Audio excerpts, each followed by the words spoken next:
Assalamualaikum warahmatullahi wabarakatuh. Saya Safa dari kelompok 9 akan mempresentasikan tentang kebijakan kependudukan di Indonesia. Di sini kami beranggotakan saya Safa dan Salma Rajim Habibah. Selanjutnya,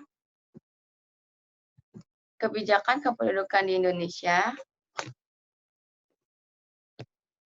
Yang pertama, ada kesehatan, yaitu ada KB, penundaan usia perkawinan. Yang kedua ada gender, pemberdayaan perempuan dan kesetaraan gender. 3, transmigrasi. 4, kebijakan mortalitas, terdiri dari sanitasi, vaksin, imunisasi, virus corona.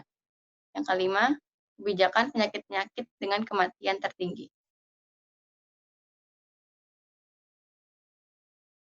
Selanjutnya ada kebijakan kependudukan berkaitan dengan kesehatan.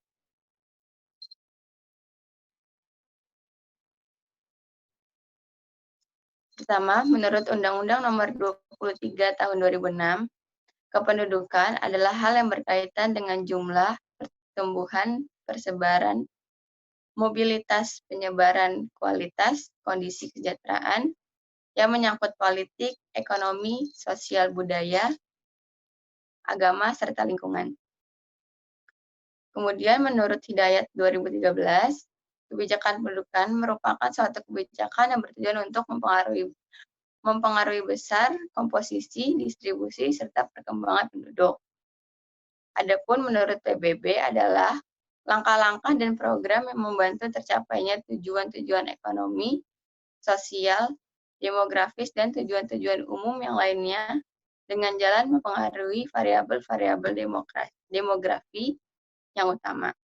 Jadi dapat disimpulkan, kebijakan kependudukan adalah aturan atau kebijakan yang bertujuan untuk mempengaruhi besar terhadap komposisi, distribusi, dan tingkat perkembangan penduduk.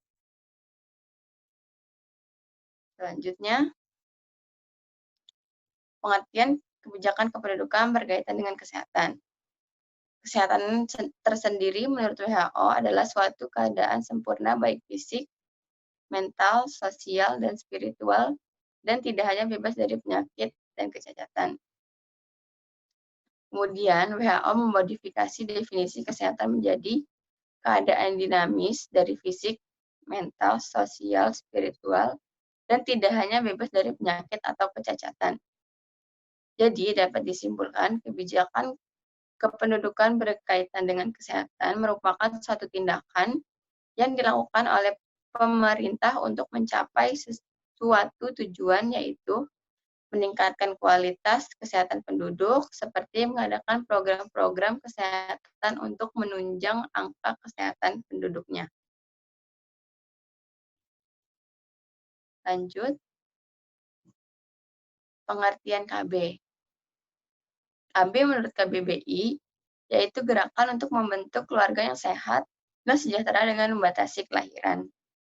Adapun menurut BKKBN pada tahun 2015, KB adalah upaya untuk mewujudkan keluarga yang berkualitas melalui promosi, perlindungan, dan bantuan dalam mewujudkan hak-hak reproduksi, serta penyelenggaraan pelayanan, pengaturan, dan dukungan yang diperlukan untuk membentuk keluarga dengan usia kawin yang ideal, mengatur jumlah, jarak, dan usia ideal melahirkan anak, mengatur kehamilan, dan membina ketahanan serta kesejahteraan anak.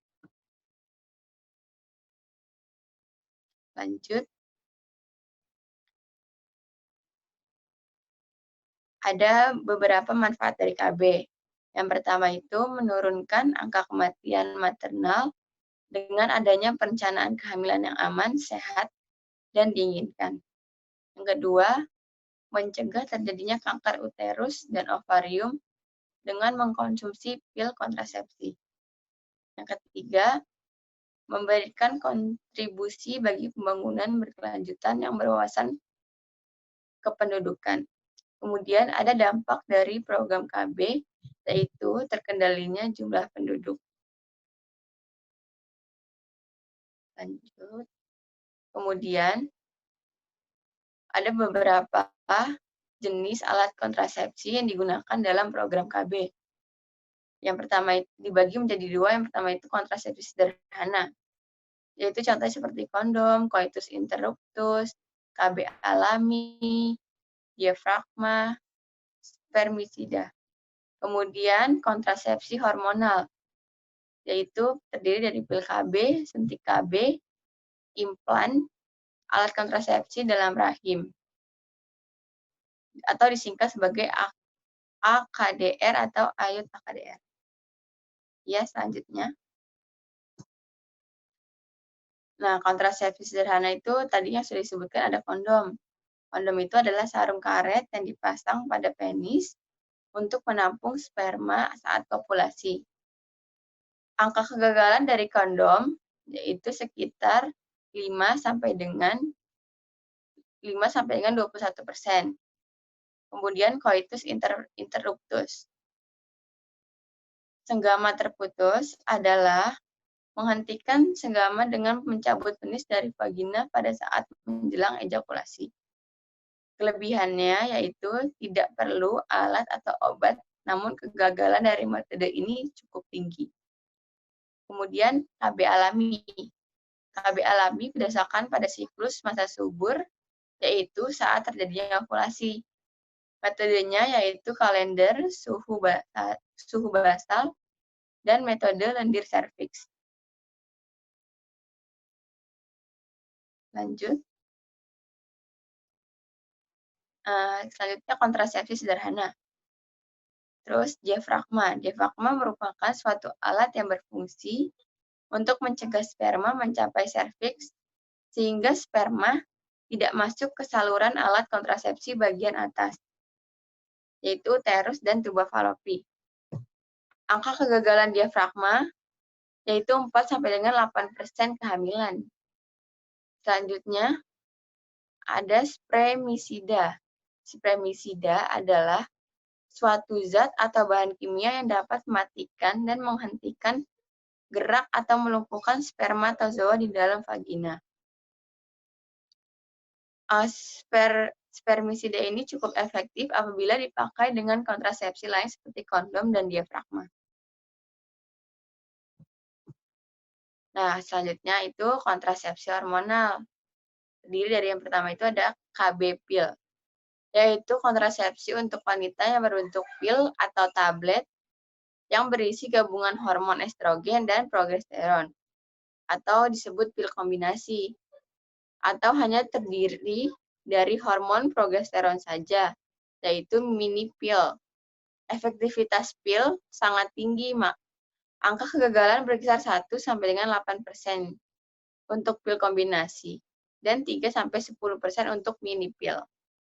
Selanjutnya ada KB suntik.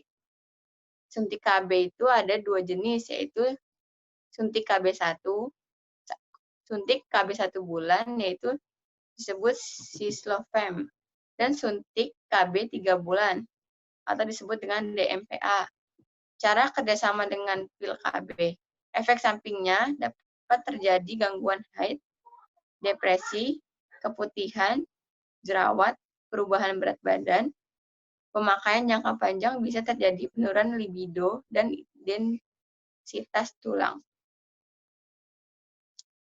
Kemudian ada implan. Implan adalah alat kontrasepsi yang disusupkan di bawah kulit, biasanya di lengan atas. Cara kerjanya itu sama dengan pil. Implan mengandung levonorgestrel. Efektivitasnya sangat tinggi. Angka kegagalannya itu 1 sampai dengan 3%. Kemudian ada alat kontrasepsi dalam rahim AKDR atau AYUT AKDR.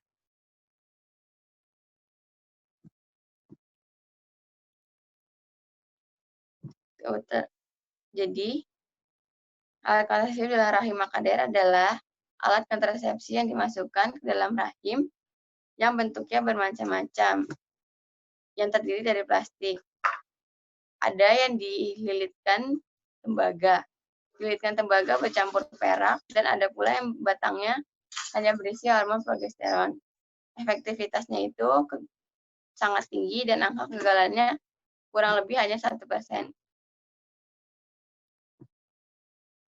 Lanjut, ada program PUP, yaitu pendewasaan usia perkawinan.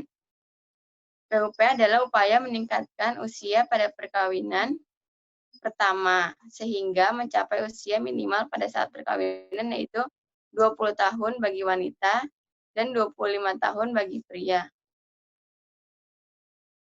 Kemudian, semakin dewasa usia perkawinan, maka ia semakin matang dalam memiliki keturunan dengan keterampilan dan kedewasaan. Tujuan PUP yaitu untuk memberikan pengertian dan kesadaran kepada remaja agar dalam merencanakan keluarga dengan matang dan dapat mempertimbangkan aspek tentang kehidupan berkeluarga. Kemudian, siap fisik, mental, emosional, pendidikan, sosial, dan ekonomi, serta menentukan jumlah dan jarak lahiran. PUP merupakan bagian dari program KB nasional. Program PUP akan memberikan dampak terhadap peningkatan umur kawin pertama yang pada gilirannya akan menurunkan total fertility rate. Lanjut. Nah, selanjutnya, PUP diperlukan karena dilatar belakangi beberapa hal. Seperti pertama itu semakin banyaknya kasus pernikahan usia dini. Kedua, banyaknya kasus kehamilan tidak diinginkan. Tiga, menikah dalam usia muda menyebabkan keluarga sering tidak harmonis. Terus kemudian keempat, keluarga tidak harmonis, sering cekcok dan terjadi perselingkuhan. Kelima, terjadi KDRT. Dan yang terakhir, rentan terhadap perceraian. Lanjut. Nah, kemudian ada kerangka PUP. Yang pertama itu masa menunda perkawinan dan kehamilan. Kedua, masa mencegah kehamilan. Tiga, masa menjarangkan kehamilan. Dan keempat, masa mengakhiri kehamilan. Lanjut. Nah, sekarang kita masuk ke gender. Kebijakan kependudukan berkaitan dengan gender. Lanjut. Nah, di sini definisi gender menurut WHO yaitu sifat perempuan dan laki-laki seperti norma peran dan hubungan antara kelompok pria dan wanita yang dikonstruksi secara sosial.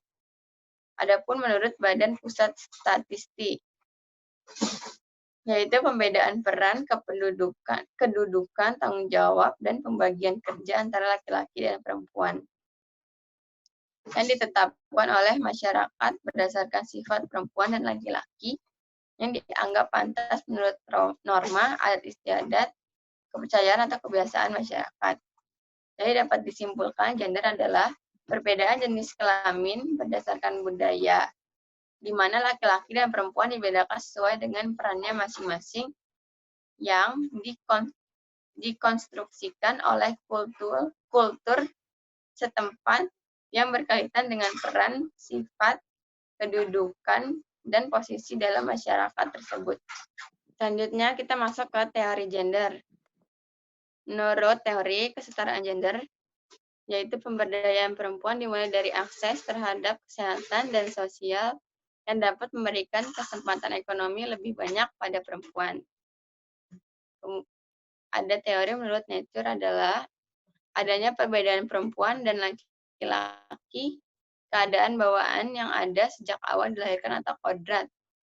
Menurut Nurture, yaitu adanya perbedaan perempuan dan laki-laki didasarkan faktor-faktor sosial dan budaya.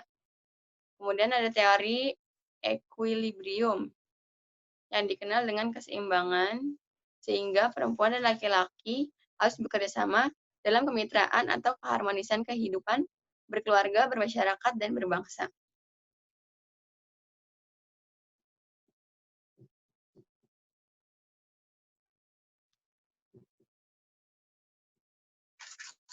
Selanjutnya, ada isu gender. Diskriminasi adalah perlakuan yang tidak baik terhadap individu tertentu yang didasarkan oleh karakteristik yang diwakili oleh individu tersebut. Yang pertama itu ada marginalisasi, yaitu pembatasan. Kedua itu ada subordinasi atau penomorduaan. Yang ketiga ada pandangan stereotip atau citra baku. Dan keempat ada kekerasan. Yang kelima ada beban ganda.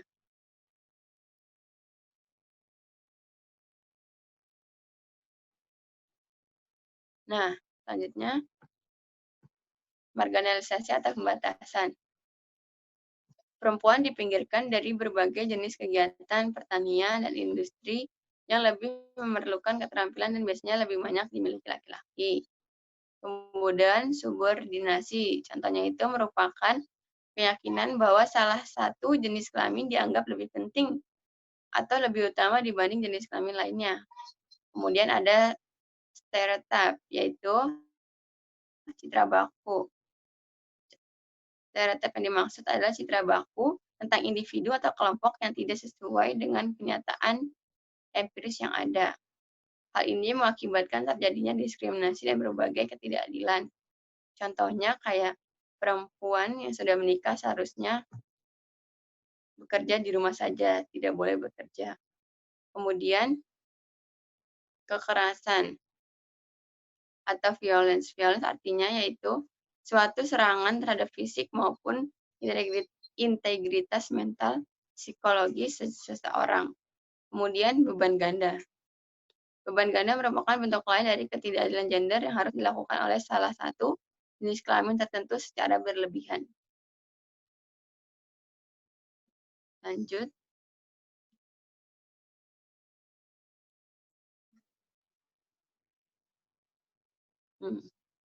Kemudian, sebagian besar masyarakat di Indonesia menganut budaya patriarki. Jumlah perempuan yang menyandang buta aksara 2 kali lebih besar dibandingkan laki-laki. Kemudian, akibat tradisi memiliki anak laki-laki 10 juta janin digugurkan. Banyaknya perkawinan muda di bawah umur dan perceraian yang tinggi. Faktor sosial budaya yang menganggap nilai anak laki-laki yang lebih tinggi dalam keluarga dibandingkan anak perempuan. Keputusan kepala sekolah mengeluarkan siswi hamil di luar nikah, sedangkan siswa yang menghamili tetap bisa sekolah atau tidak dikeluarkan.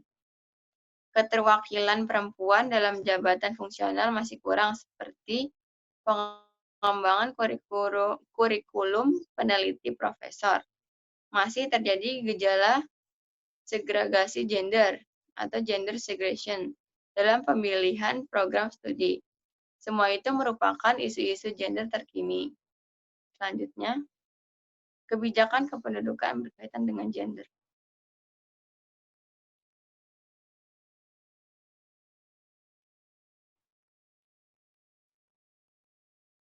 Lanjut.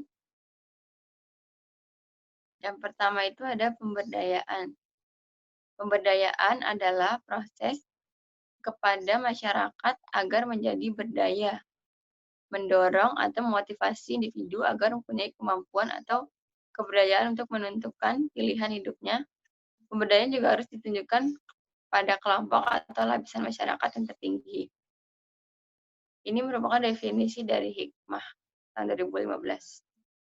Kemudian secara etimologis, pemberdayaan berasal dari kata dasar daya, yang berarti kekuatan atau kemampuan. Maka pemberdayaan dimaknai sebagai proses untuk memperoleh daya. Jadi dapat disimpulkan, pemberdayaan yaitu sebuah proses dan tujuan untuk memperkuat kekuasaan atau keberdayaan kelompok maupun individu yang lemah dalam masyarakat, termasuk individu-individu yang mengalami masalah kemiskinan. Selanjutnya yang kedua,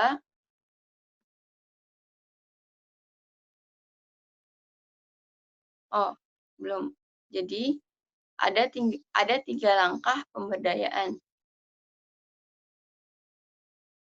Untuk melakukan pemberdayaan diperlukan 3 langkah yang berkesinambungan. Yang pertama itu ada pemihakan, yang kedua penyiapan, Yang ketiga ada perlindungan.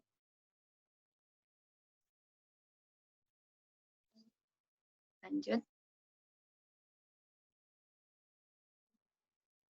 Nah, menurut BPKB atau Badan Pemberdayaan Perempuan dan Perlindungan Anak, Indonesia memiliki Badan Pemberdayaan Perempuan dan Perlindungan Anak yang memiliki tugas untuk mengurus pemberdayaan perempuan dan perlindungan anak, kualitas hidup perempuan dan kualitas keluarga, data dan informasi gender anak, pemenuhan hak anak, perlindungan hak perempuan, dan perlindungan khusus anak.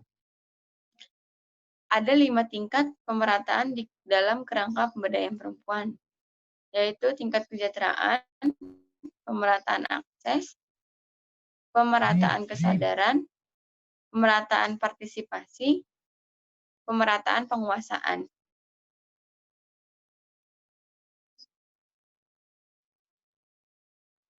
Nah, selanjutnya pemberdayaan perempuan di berbagai bidang. Contohnya yang pertama itu ada di bidang ekonomi. Menurut data Plan Internasional, peningkatan 10% partisipasi anak perempuan di sekolah dapat menyebabkan peningkatan PDB 3% secara nasional. Yang kedua, mendukung kesetaraan gender, berarti memperkuat potensi pertumbuhan produk domestik bruto Indonesia sehingga 135 triliun US dollar per tahun 2025. Yang ketiga itu menghilangkan diskriminasi gender dan kesenjangan upah berbasis gender di tempat kerja dapat meningkatkan pertumbuhan ekonomi negara-negara G20.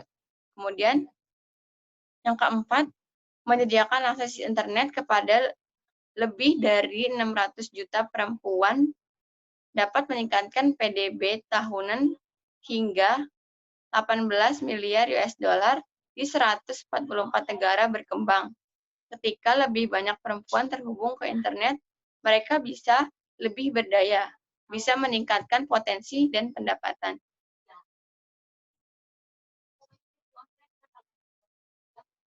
Nah, selanjutnya pada bidang politik.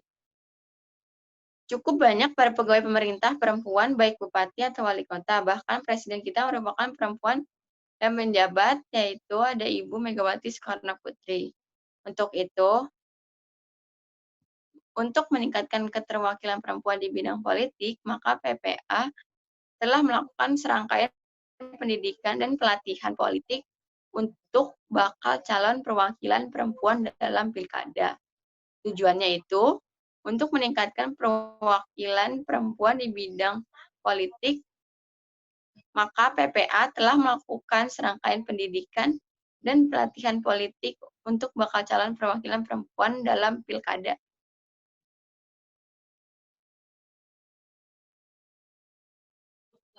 Nah, tujuan pemberdayaan perempuan dan anak yaitu untuk penurunan tindak kekerasan, penurunan tindak eksploitasi, penguatan kelembagaan PA dan PP di pusat maupun daerah, dan selanjutnya penurunan diskriminasi.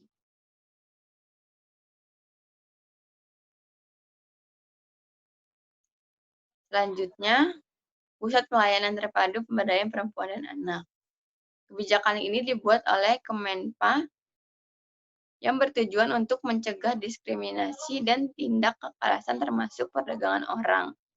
Dapat berupa yang pertama pusat rujukan, terus ada pusat konsultasi usaha, pusat konsultasi kesehatan reproduksi, pusat konsultasi hukum, pusat krisis terpadu, atau biasa dikenal dengan PKT, pusat pelayanan terpadu, yaitu PPT, pusat pemulihan trauma atau trauma center, kemudian pusat penanganan krisis perempuan atau women crisis center.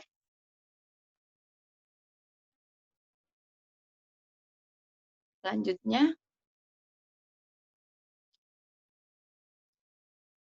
ada rumah aman atau shelter, pusat informasi ilmu pengetahuan dan teknologi atau disebut PIPTEK, kemudian ada pusat pelatihan, rumah singgah, dan bentuk lainnya.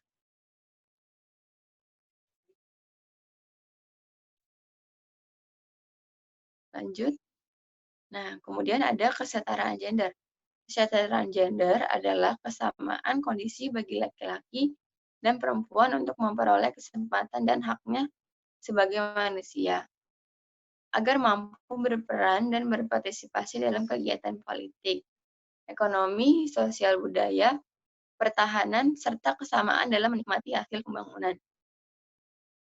Salah satu strategi pembangunan untuk mencapai suatu keadilan dan kesetaraan gender adalah melalui pengurusan gender atau PUG, merupakan strategi untuk mewujudkan keadilan dan kesetaraan gender dalam pembangunan nasional.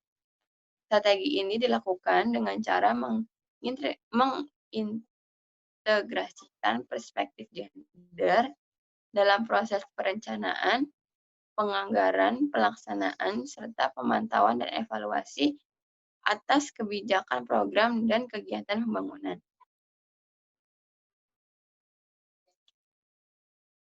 Lanjut.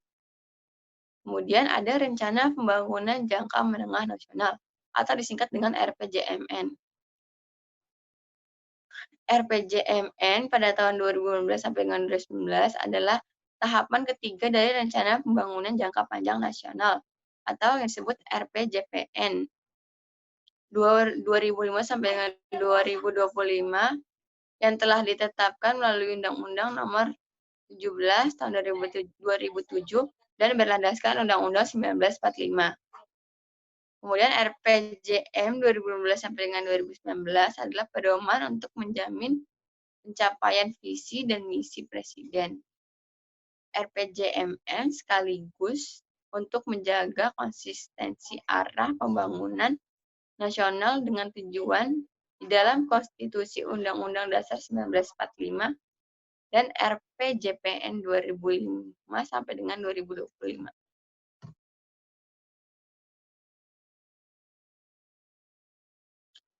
Kemudian ada arah kebijakan pengurusan gender yang hendak dicapai, diantaranya itu ada meningkatkan kualitas hidup dan peran perempuan di berbagai bidang pembangunan.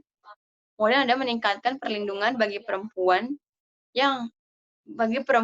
dari berbagai tindak kekerasan termasuk tindak pidana perdagangan orang. Kemudian meningkatkan kapasitas kelembagaan PUG dan kelembagaan perlindungan perempuan dari berbagai tindak kekerasan.